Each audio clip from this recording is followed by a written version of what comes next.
தற்போது சீனாவில் பரவி வருவதாக கூறப்படும் வைரஸ் ஹியூமன் மெட்டாப்னியூமோ வைரஸ். கோவிட்-19 அறிகுறிகளைப் போலவே இதற்கும் அறிகுறிகள் இருப்பதாக கூறப்பட்டு வரும் நிலையில் இருமல், காய்ச்சல், மூக்கடைப்பு மற்றும் மூச்சு திணறல் ஆகியவை இதன் அறிகுறிகள் என்று கூறப்படுகிறது.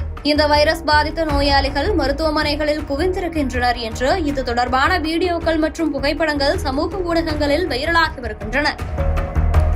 இந்நிலையில் HMPV வைரஸ் தொற்று குறித்து இந்தியர்கள் அச்சப்பட தேவையில்லை என இந்திய பொது சுகாதார இயக்குநரகம் தெரிவித்துள்ளது. இது தொடர்பாக டெல்லியில் செய்தியாளர்களை சந்தித்து பேசிய பொது சுகாதார இயக்குநர் ஜெனரல் ஓயல், சீனாவில் HMPV வைரஸ் தீவிரமாக பரவி வருகிறது என்று செய்திகள் வந்துள்ளன.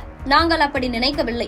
இது சுவாச வைரஸ் போன்றது. இந்த வைரஸ் காய்ச்சலின் அறிகுறிகள் பெரும்பாலும் பெரியவர்களுக்கும் 14 வயதுக்குட்பட்ட குழந்தைகளுக்கும் ஏற்படுகின்றன. குளிர்காலத்தில் சுவாச கோளாறுகள் பொதுவானவை. அவற்றை சமாளிக்க இந்தியாவில் உள்ள மருத்துவமனைகள் தயாராக இருக்கின்றன. மருந்துகள் தேவையில்லை.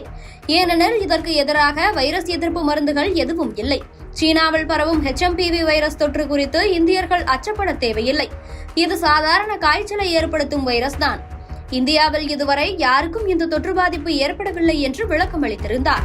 சீன மருத்துவமனைகளில் காய்ச்சல், தொண்டைவலி பாதிப்புகளுக்கு உள்ளான மக்கள் கூட்டம் கூட்டமாக காத்திருக்கும் வீடியோக்கள் சமூக வலைதளங்களில் வெளியாகி அச்சத்தை ஏற்படுத்தி வருகிறது. சீனாவின் பல்வேறு பகுதிகளில் அவசர நிலை அமல் செய்யப்பட்டிருப்பதாகவும் தகவல் வெளியாகியுள்ளது. இந்நிலையில்தான் புதிய வைரஸ் குறித்த விவரங்களை அளிக்குமாறு சீன அரசிடம் உலக சுகாதார அமைப்பு கேட்டுக் கொண்டது. ஆனால் கொரோனா போன்ற வைரஸ் பரவுவதாக எழுந்த சந்தேகங்களை அது மறுத்துள்ளது. முன்னதாக சீன அரசின் நோய் கட்டுப்பாட்டு முகமை இது தொடர்பாக அளித்த விளக்கத்தில், நிமோனியா போன்ற பாதிப்பு ஏற்படுவதாக எழுந்துள்ள புகார்களை கண்காணித்து வருகிறோம். குளிர்காலம் என்பதால் சுவாசப்பாதை தொற்றோடு பலரும் மருத்துவமனைகளை நாடுகின்றனர். டிசம்பர் 16 முதல் 22 வரை இத்தகைய தொற்றால் பாதிக்கப்பட்டோரின் எண்ணிக்கை அதிகமாக இருந்தது என தெரிவித்திருந்தது. ஆனால் HMPV வைரஸ் பற்றி எதுவும் குறிப்பிட்டு தெரிவிக்கவில்லை.